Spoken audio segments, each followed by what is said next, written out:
वो chapter number 2 और आज हमारा पहला लेक्चर है चैप्टर नंबर 2, जैसा कि उसका नाम है s block elements.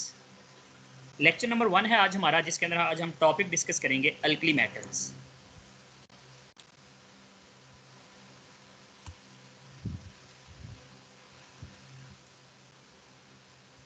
Alkali metals और सबसे पहले s block elements. What are the s block elements?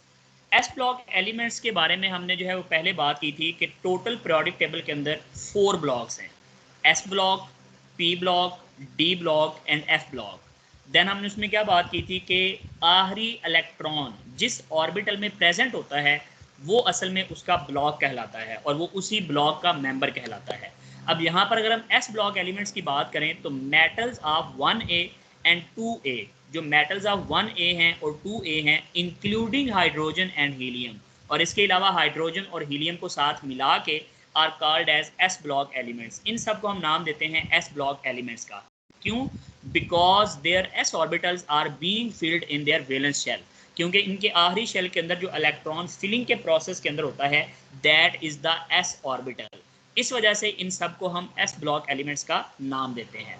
अब एस ब्लॉक एलिमेंट्स के अंदर जो मेनली हमने कहा 1A और 2A की मेटल्स, तो उन्हीं को इस पूरे चैप्टर के अंदर हमने डिस्कस करना है। तो स्टार्ट करते हैं। Group 1A are alkali metals. Group 1A का फैमिली नाम आप जानते हैं, इसका फैमिली नाम जो है वो अल्कली मेटल्स होता है। अब इसका फैमिली नेम अल्कली मेटल क्यों है? तो name alkali derived from Arabic word अल्किस। ये अल्किस वर्ड से जो है वो निकला है। अल्कली का वर्ड जो है वो अल्किस से निकला है। अल्किस क्या है? तो अल मीन होता है प्लांट और किस मीन ऐश, राख। तो ये एक अरेबिक वर्ड है अल्किस, और एल्किस का मतलब है एशिज ऑफ प्लांट्स, प्लांट्स की राख।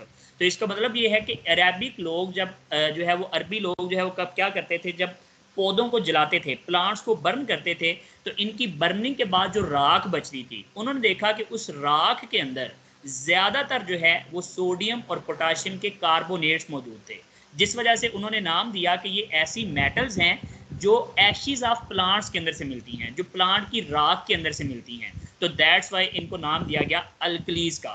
तो that's why they are called as alkali metals. अब अल्कली मेटल्स की बात करें तो they are very reactive metals, ये बहुत ज़्यादा रिएक्टिव मेटल्स हैं। Produce strong alkaline solution in water. इसके अलावा जब वाटर के अंदर इनका सोल्यूशन बनाया जाता है तो they produce a strong alkaline solution. तो ये बेसिक सोल्यूशन प्रोड्यूस करती हैं। तो दोनों रीजन की वजह से हम कह सकते हैं कि ये अल्कली वर्ड तो लिया गया था एशिज ऑफ प्लांट से, और उसके बाद जो अल्कलाइन नेचर के ये सोल्यूशन बनाती हैं, तो दोनों की वजह से हम इनको नाम देते हैं अल्कली मेटल्स का। तो 1A ग्रुप का जो फैमिली नेम है अल्कली मेटल, वो किस वजह से पड़ा था, उसका ओरिजिन क्या था, तो ये यहाँ पर आज हमने जो है वो डिस्कस किया है। इसके बाद अगर आप मेटल्स की बात करें तो कौन कौन सी मेटल हैं इसमें? Lithium, sodium, potassium, rubidium, caesium and francium. तो ये हमारे पास जो मेटल्स हैं ये कहलाती हैं अल्कली मेटल्स।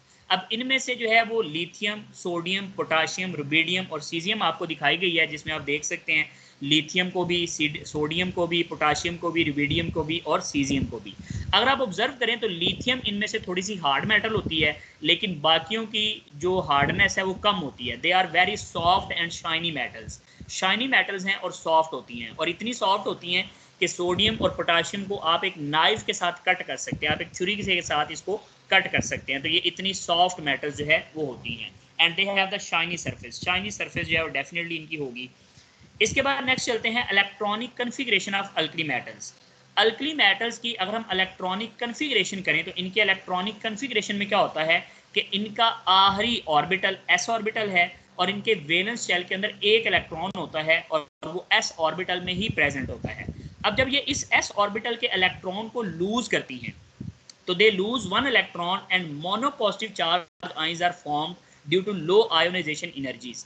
इनकी आयोनाइजेशन एनर्जीज कम होने की वजह से ये बड़ी आसानी से इलेक्ट्रॉन को जो है वो लूज करती हैं और मोनोपॉजिटिव आयन जो है ये बना सकती हैं।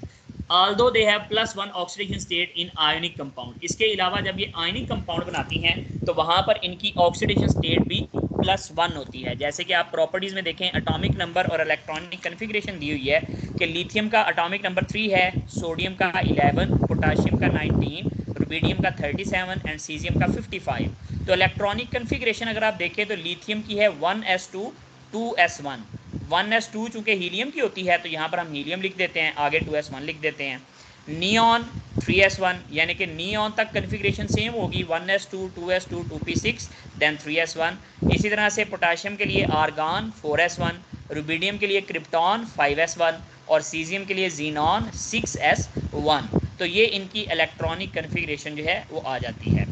फ्रांशियम की इलेक्ट्रॉनिक कन्फिग्रेशन जो है वो इसी तरीके से आप कर सकते हैं, लेकिन वो यहाँ पर गिवन नहीं है। उसकी रीज़न क्या है मैं आगे चल के बताऊँगा कि क्यों जो है वो फ्रांशियम की इलेक्ट्रॉनिक कन्फिग्रेशन यहाँ पर गिवन नहीं है और उसकी प्रॉपर्टीज़ भी यहाँ पर गिवन नहीं है। लाइक ये एक बड़ा इंपॉर्टेंट टेबल है, electronic configuration and physical constants of alkali metals. ये आपकी सेकेंड ईयर की बुक से ही लिया गया है, जो आपकी पंजाब टेक्स्ट बुक बोर्ड की बुक है उसके ऊपर से लिया गया है। तो उसमें आप देखें प्रॉपर्टीज़, एटॉमिक नंबर, तो यहाँ पर देखें एटॉमिक नंबर इंक्रीज कर रहा है। इलेक्ट्रॉनिक कन्फिग्रेशंस अभी हमने कर ली है, ये भी हम देख चुके हैं। अच्छा, ज़रा आयोनाइजेशन एनर्जीज की वैल्यूज़ देखें। लिथियम की है 520 किलो जूल पर मोल, सोडियम की 496, पोटाशियम की 419, रुबिडियम की 403 और सीजियम की 376। जब आप डाउन द ग्रुप जाते हैं तो आयोनाइजेशन एनर्जी क्या करती है, डिक्रीज करती है। तो आपको यहाँ से ऑब्जर्व भी हो रहा है कि ionization energy along the group move करने से क्या हो रही है, डिक्रीज हो रही है, कम हो रही है। इलेक्ट्रॉन एफिनिटी की बात करते हैं। इलेक्ट्रॉन एफिनिटी देख लें, लिथियम की 60, सोडियम की 53, पोटाशियम की 48, रुबिडियम की 47 और सीजियम की 46, जिसका मतलब है डाउन द ग्रुप जाने से इलेक्ट्रॉन एफिनिटी भी क्या कर रही है, डिक्रीज कर रही है। तो ये बात हम जानते हैं, इलेक्ट्रॉन एफिनिटी डिक्रीज करती है down the group. Electronegativity check कर लें, लिथियम की 1, सोडियम की 0.9, पोटाशियम की 0.8, रुबिडियम की 0.8 और सीजियम की 0.7। तो डाउनवर्ड जाने से इलेक्ट्रोनेगेटिविटी भी क्या कर रही है, डिक्रीज कर रही है। अच्छा, इन वैल्यूज़ को नहीं याद करना, बेसिकली आपने ना ट्रेंड याद करना है। तो ज़रा ट्रेंड देखें, आयोनाइजेशन एनर्जी कम हो रही है, इलेक्ट्रॉन एफिनिटी कम हो रही है, इलेक्ट्रोनेगेटिविटी कम हो रही है। तीन मैंने ऐसी प्रॉपर्टीज़ बता दी जो क्या हो रही हैं, डिक्रीज हो रही हैं। इसके बाद ना ये दो छोड़ के अगली प्रॉपर्टी पे आ जाए, मेल्टिंग पॉइंट्स। मेल्टिंग पॉइंट्स में है 187, 97.5, 63.6, 39 एंड 28.5। जब आप डाउन द ग्रुप जा रहे हैं तो मेल्टिंग पॉइंट भी क्या कर रहा है, डिक्रीज कर रहा है। इसका मतलब है ये भी प्रॉपर्टी डिक्रीज कर रही है। इसीलिए दरमियान वाली प्रॉपर्टीज छुड़वाई हैं, क्योंकि मेल्टिंग पॉइंट भी क्या करता है, डिक्रीज करता है। तो चार प्रॉपर्टीज होगी, ionization energy, electron affinity, electronegativity, melting point. Decreases down the group, ये डाउन द ग्रुप डिक्रीज करते हैं।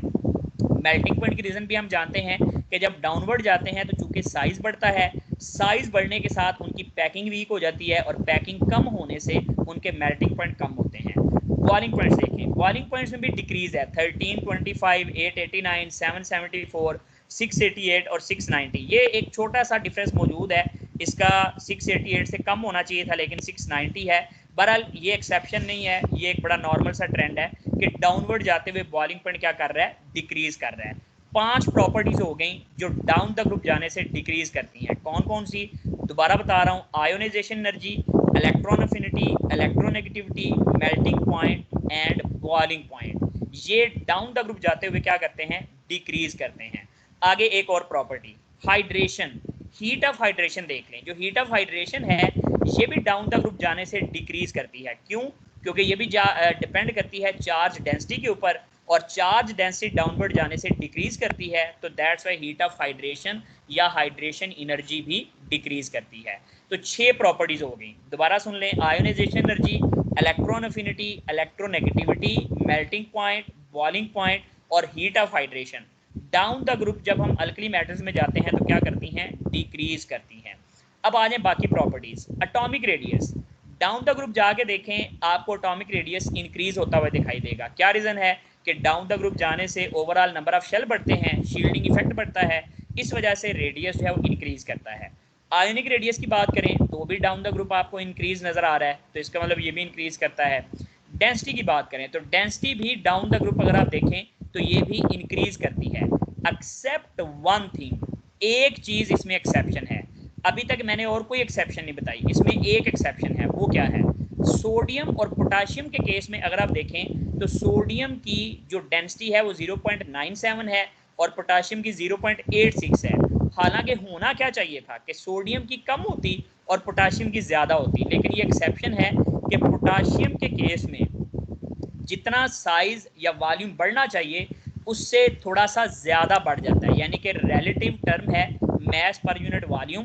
तो जैसे ही आप डेंसिटी की टर्म को देखते हैं तो मैस तो डाउनवर्ड जाते हुए बढ़ रहा है, लेकिन वॉल्यूम भी उसी लिहाज से बढ़ रहा है। बट यहाँ पर क्या हो रहा है कि वॉल्यूम के अंदर जो इजाफा हुआ है वो थोड़ा सा ज़्यादा हुआ है, जिसकी वजह से डेंसिटी पोटाशियम की क्या होती है, कम होती है। तो ये एक एक्सेप्शन याद रखनी है कि 0.97 सोडियम की है और पोटाशियम की 0.86 है। इस तरह की एक्सेप्शन जो होती है वो MCAT के हवाले से बहुत इंपॉर्टेंट होती है कि सोडियम और पोटाशियम के केस में जस्ट डेंसिटी पोटाशियम की कम है और सोडियम की ज़्यादा है। वैसे बड़ा नॉर्मल ट्रेंड है कि डाउनवर्ड जाएँ तो डेंसिटी क्या हो रही है, इंक्रीज कर रही है। तो ये देखिए मैंने 3 प्रॉपर्टीज़ ऐसी बता दी जो कि इंक्रीज करती हैं। कौन कौन सी प्रॉपर्टीज़ आ गई?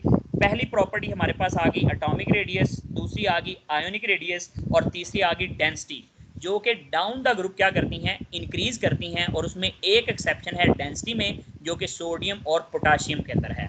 बाकी इसमें कोई भी ट्रेंड में जो है वो आपको एक्सेप्शन नज़र नहीं आएगी, बाकी बड़े कॉमन ट्रेंड है। 6 प्रॉपर्टीज़ ऐसी हैं जो डाउन द ग्रुप डिक्रीज करती हैं, 3 प्रॉपर्टीज़ ऐसी हैं जो डाउन द ग्रुप इंक्रीज करती हैं। वैल्यूज़ को रटा नहीं लगाना, वैल्यूज़ याद नहीं करनी। बहरहाल ये ट्रेंड आपको याद होने चाहिए कि कौन सी प्रॉपर्टीज़ डाउन द ग्रुप इनकी इंक्रीज कर रही हैं और कौन सी प्रॉपर्टीज़ डाउन द ग्रुप इनकी डिक्रीज कर रही हैं। नेक्स्ट चलते हैं तो इनकी occurrence, that is very very important topic of the alkali metal, कि इनकी अक्रेंस कहाँ पर है, ये नेचर के अंदर कैसे प्रेजेंट होती हैं। तो अल्कली मेटल्स की अगर हम अक्रेंस की बात करें तो only occurs in combined state, ये सिर्फ कंबाइंड स्टेट में प्रेजेंट होती हैं, फ्री स्टेट में एग्जिस्ट नहीं करती। क्यों? Due to high reactivity. ये बहुत ज़्यादा रिएक्टिव फैमिली है पूरे पीरियोडिक टेबल की। तो अगर ये रिएक्टिव फैमिली है तो ये कभी भी इंडिपेंडेंटली फ्री स्टेट में एग्जिस्ट नहीं करेगी, ये हमेशा जो है वो एग्जिस्ट करेगी इन अ कंबाइंड स्टेट। तो कंबाइंड फॉर्म के अंदर ये एग्जिस्ट करती हैं। लाइक अगर हम लिथियम की अक्रेंस की बात करें तो lithium usually in form of complex minerals, lithium ज़्यादातर कॉम्प्लेक्स मिनरल्स की फॉर्म में एग्जिस्ट करता है। And an important commercial source of spodumene, और इसका जो इम्पॉर्टेंट कमर्शियल सोर्स है लिथियम का उसका नाम है स्पोडोमीन। और स्पोडोमीन का फॉर्मूला क्या है? Lithium aluminium silicate. इसको आप लिथियम एल्यूमिनियम सिलिकेट कहेंगे, यानी कि ये लिथियम का एल्यूमिनो सिलिकेट है। AlSiO3 ट्वाइस, तो that is known as lithium aluminium silicate, या फिर इसका दूसरा नाम क्या है? स्पोडोमीन। इनके नाम और फार्मूलाज आपने लाजमी याद करने हैं, क्योंकि एक दफ़ा जो है वो ये लॉन्ग क्वेश्चन के तौर पर आ चुका है। वैसे इतना इंपॉर्टेंट नहीं है, बट एक साल के अंदर जो है ये आया था लॉन्ग क्वेश्चन कि आप एक नोट लिखें occurrence of alkali metal and occurrence of alkaline earth metals के ऊपर। तो दैट्स वाई लॉन्ग क्वेश्चन के हवाले से इंपॉर्टेंट है, तो आपने इसको याद रखना है। Occurrence of sodium and potassium, sodium और पोटाशियम इससे नेक्स्ट मेंबर हैं and they are abundant alkali metals. अब यहाँ से ज़रा MCQs नोट कर लें कि अगर आपसे पूछा जाए कि अल्कली मेटल्स में से सबसे ज़्यादा अबंडेंट मेटल्स कौन सी हैं, तो that is sodium and potassium.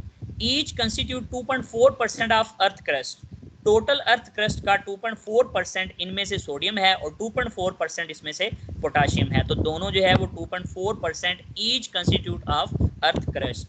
Most of earth crust is composed of insoluble aluminosilicate of alkali metals। ज़्यादातर जो अर्थ क्रस्ट है वो इनसॉल्युबल एल्यूमिनोसिलिकेट्स के ऊपर ही मुश्तमिल है, जो कि अल्कली मेटल्स के एल्यूमिनोसिलिकेट्स हैं। इसके बाद रहा सोडियम की ओर्स के नाम, या सोडियम की जो अर्थ क्रस्ट के अंदर उसकी मौजूदगी है कंबाइंड स्टेट में, वो किस तरह से होती है। तो पहली उसकी ओर है रॉक साल्ट के नाम से। रॉक साल्ट किसको कहते हैं? NaCl, sodium chloride is known as rock salt. इसको रॉक साल्ट का जो है वो नाम दिया जाता है। इसके बाद दूसरी इसमें जो और है that is Chile saltpetre. Chile saltpetre है तो चिली साल्ट पीटर का फॉर्मूला है NaNO3, sodium nitrate is called as Chile saltpetre. तीसरी और है नेट्रॉन। नेट्रॉन क्या है? Sodium carbonate dot 1 water molecule, Na2CO3 dot 1 water molecule is known as natron. उसके बाद ट्रोना है। ट्रोना क्या है जी? Na2CO3 dot 2 NaHCO3 dot 2 H2O। कैसे याद करना है? तो sodium carbonate, 2 sodium bicarbonate and 2 water molecule, this is known as trona. उसके बाद बोरेक्स है और बोरेक्स का फॉर्मूला है Na2B4O7 डॉट 10 H2O। इसमें एक मिस्टेक है, Na के साथ 2 नहीं लिखा हुआ, तो वो ज़रा लिख लीजिएगा Na2B4O7 डॉट 10 H2O। तो बोरेक्स का फॉर्मूला जो है वो ज़्यादा इंपॉर्टेंट है। अब यहाँ से शार्ट क्वेश्चन आ सकता है कि आप कोई से 2 ओर्स लिखें, किसकी, सोडियम की, तो इनमें से कोई 2 और याद कर लें, borax, trona, natron, Chile saltpetre, rock salt. तो ये सारी की सारी ओर्स के नाम जो है वो आपने याद करने हैं। नेक्स्ट इसमें पोटाशियम आ जाता है, तो पोटाशियम की ओर जरा देखें, कार्नेलाइट है, जिसको हम कह सकते हैं potassium chloride, magnesium chloride dot 6 water molecule, carnallite. Carnallite is KCl dot MgCl2 dot 6H2O। दूसरी है सेलवाइट, और सेलवाइट किसको कहते हैं, simple potassium chloride is called as sylvite. Alum stone फटकड़ी को कहते हैं, और ये फटकड़ी का फॉर्मूला है K2SO4 dot Al2SO4 thrice dot 4AlOH thrice. तो ये हमारे पास अलम स्टोन होता है, जिसको आम जुबान में हम फटकड़ी कहते हैं।